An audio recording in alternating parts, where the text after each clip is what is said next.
સુરતમાં આકાશી આફત બીજા દિવસે પણ મેઘ મહેર ધબધબાટી બોલાવતા શહેરના લિંબાયત વિસ્તારમાં લોકોના ઘરમાં પાણી ઘૂસતા લોકોને સ્થળાંતર કરવાની નોબત આવી છે। સુરતમાં પડી રહેલા અનરાધાર વરસાદને પગલે ભારે ખાનાખરાબી સર્જાઈ છે। સુરતમાંથી પસાર થતી ખાડીઓના જળ સ્તરમાં વધારો થયો છે, જેના કારણે હાલ પાણી બેક મારી રહ્યા હોવાથી ખાડીપુરની સ્થિતિ સર્જાઈ છે। મીઠી ખાડીને કારણે લિંબાયત વિસ્તારમાં પાણી ભરાવાની સમસ્યા સર્જાઈ છે।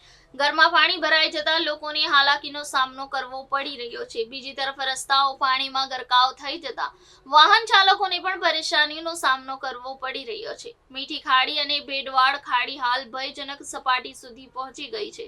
બીજી તરફ સીમાડા ખાડીમાં પાણીનો ભરાવો થયો છે। લિંબાયત વિસ્તારમાંથી પસાર થતી મીઠી ખાડીના પાણી નીચાણવાળા વિસ્તારોમાં ફરી વળ્યા છે, જેના કારણે ઘરમાં પાણી ઘૂસી જતા લોકોને ભારે હાલાકીનો સામનો કરવો પડી રહ્યો છે। લોકોને સ્થળાંતરની ફરજ પડે તે માટે ત્યાં પણ તંત્ર દ્વારા તૈયારીઓ કરી દેવામાં આવી છે। જોકે વરસાદ થોડી વાર વિરામ લઈ ફરી શરૂ થઈ રહ્યો હોવાથી લોકોની ચિંતામાં વધારો થયો છે।